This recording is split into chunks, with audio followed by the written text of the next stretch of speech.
Hello students of grade 10, my name is Ms. Nisha Bamfield and welcome to another session of Office Administration. In our last lesson, we were looking at reception and hospitality.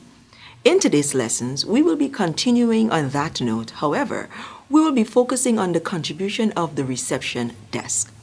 The lesson's objective for today are to identify the documents handled by the receptionist, to assess the contributions of the reception desk to the welfare of the organization, and to examine the importance of the receptionist to the organization. The reception office. The reception office is defined as the office in the organization where all visitors to the organization are received. There is always somebody in the reception office to receive visitors to the organization and is referred to as a receptionist. We will now be looking at the 7 documents handled by the receptionist. Number 1, the visitor's slip. Number 2, the visitor's book. 3, telephone message pad. 4, business or complimentary card. 5, telephone directory. 6, diary. And 7, appointment list. The visitor's slip. Any visitor who enters the office of the receptionist is given a visitor's slip to fill. The visitor fills the slip and writes his or her particulars: name, address, purpose of visit, or whether the visit is on appointment or not. The receptionist then takes the slip to the officer concerned. The officer will then decide whether the visitor enters or waits. In the absence of such visitor slip, the receptionist may politely obtain their information orally. If the officer is on appointment, it is easier because the officer concerned may not keep the visitor waiting. The visitor's book. While the visitor's slip is given to individual visitors to fill in their particulars, after which they are passed into the office of the officer concerned for comment, the visitor's book is usually a booklet kept in the office where the particulars of all the people that visit the organization are kept. This book is sometimes referred to as a register of callers.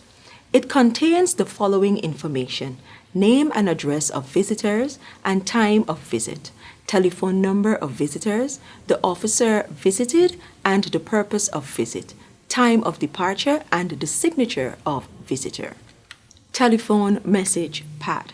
This is kept by the receptionist for recording telephone messages meant for the officials of the organization. Sometimes the receptionist may answer a telephone call for the boss who is absent. She or he is required to record all the messages received through the telephone in the telephone message pad and present to his or her boss when he or she returns. Due to the emergence of Global System Mobile Telephone, GSM, a decline has occurred in the aspects of a receptionist's duty. Most callers nowadays communicate through the private mobile lines of the company's officials with whom they wish to interact. Business or complimentary card. This is a small card usually measuring 9 cm by 5 cm, kept by the owner to issue to people who wish to know whom he or she is, where he or she works, and the type of work he or she does. The business card is also called the complimentary card. A business card contains particulars of the owner of the card, such as name of the officer, the name of the company where he or she works, or which he or she owns, office and residential address and telephone numbers, official designation of the owner, the type of business he or she engages in, etc. Telephone directory. Telephone directory is a book published formally by a post and telecommunication company. It contains the telephone numbers, names, and addresses of all the companies and private individuals that own telephones, otherwise known as subscribers. The list of telephone owners, subscribers, and their telephone numbers of the companies, customers, or clients whom they wish to contact are strategically organized. Most directories have yellow pages, which contain advertisements of various companies and products. Diary.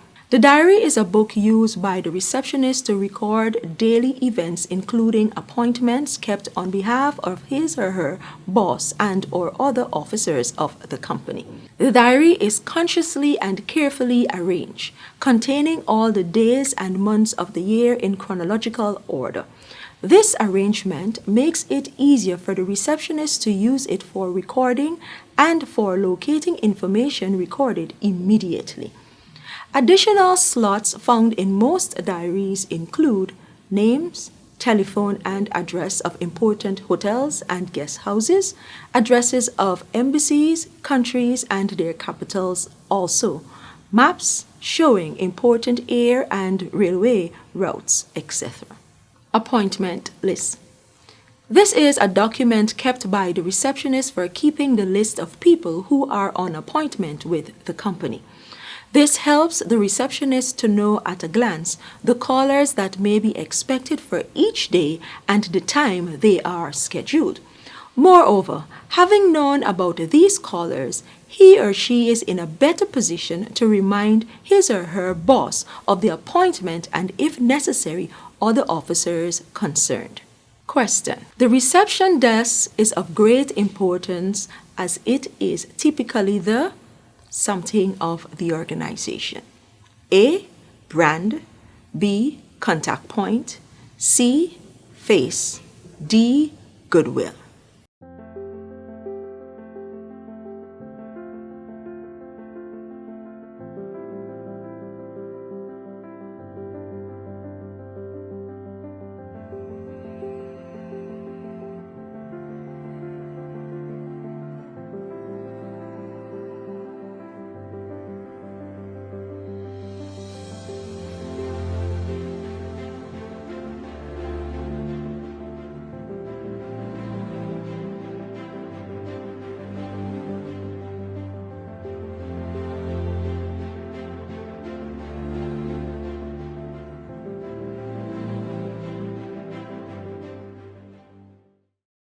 If you said face, that is correct. The receptionist is the first representative that the client or prospective client sees upon entering the company. The goodwill can be affected positively or negatively by the individual who is placed there to represent the company. Now, let us look at the contributions of the reception desk to the welfare of the organization. These are 1. Maintaining good interpersonal relationships between the organization and members of the public. A receptionist is often the first point of contact people have with an organization and in support to the workplace and its interpersonal relationship skills. He or she allows for the organization and the public to share a special bond such that trust, integrity, and positive feelings are maintained. Promoting social rapport between the organization, its employees, and the public allow for a better understanding among the workforces, management, and the public on the organization's function, as well as foster effective communication and lasting connection. Promoting goodwill and positive image of the business. 1. Service satisfaction. Customers must be satisfied with all backup services, thus enabling goodwill to prevail. If not, goodwill will be dented. 2. Maintain all brand and relationship commitment to clients and the public. 3. Encourage fairness, reliability, and integrity at all costs. The receptionist is expected to focus on 4 areas when creating a positive image. These are 1.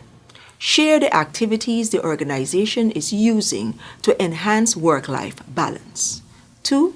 Capitalize on open two-way communication in every feasible situation. 3. Share the vision for the advancement of the organization to the public. And 4, share the company story or achievements outside of work and with clients. Here's a question for you, not to be answered, but to ponder upon. Why is the reception important to an organization? Let us see. 75% of callers will hang up if they are sent to voicemail. That is a lot of missed opportunities. A receptionist is much more than the voice on the other end of the line. The receptionist is an extension of the business and reflects the organization's professionalism, or lack thereof. The receptionist brings to the table productivity, professionalism, cost effectiveness, organization, and first impression. Productivity. No matter the size of the business, a receptionist will improve the productivity of the staff. Not only will the receptionist handle the constant interruptions of phones ringing, but should be able to deliver messages and prioritize projects for the entire staff so that nothing falls between the cracks. Professionalism. A trained receptionist will be familiar with and able to understand the unique jargon and procedures of the business. This allows them to converse with customers, contractors, and other callers without seeming agitated or unsure. Cost effectiveness.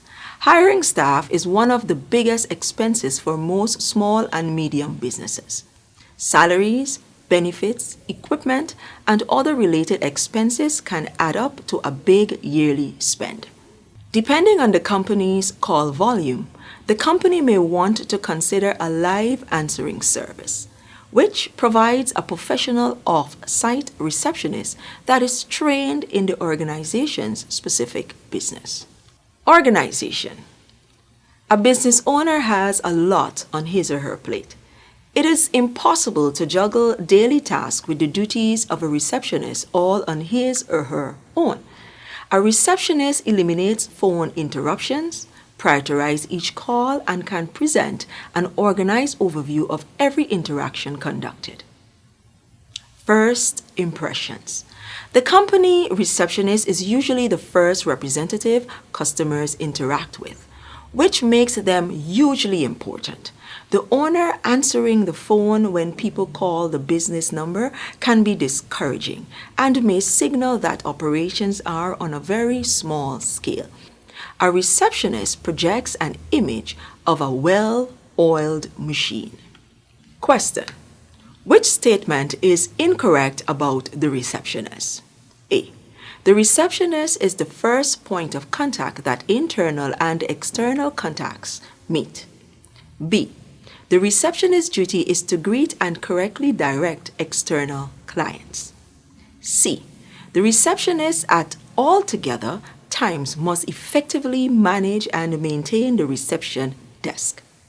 And D. For the receptionist to adequately manage the reception area, he or she must multitask, use initiative, and be tactful.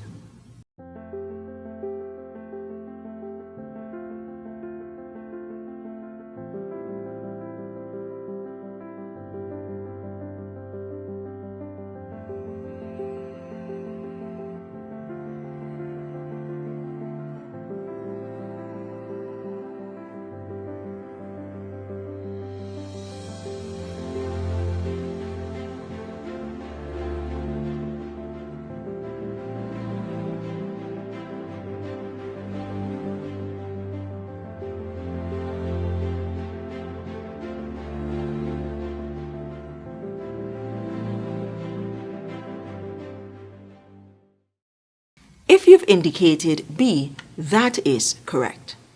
Note, the receptionist's duty is to greet and correctly direct both internal and external clients. Students, here is the lesson exercise for today. These are to be completed in your notebooks. A.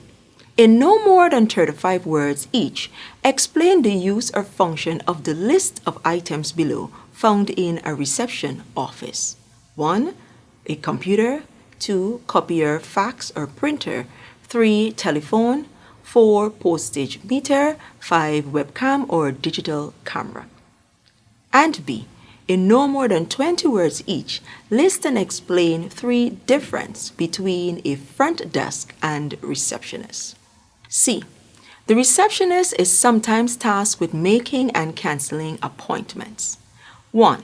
List 3 documents used when making the appointments. 2. In your own words, explain any 2 documents. 3. Suggest 3 tips and explanations on how a receptionist can effectively cancel an appointment. 4. Suggest 2 reasons why the appointments might be canceled.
Students, we have come to the end of today's lesson. My name is Miss Nisha Bamfield, and thank you for having me.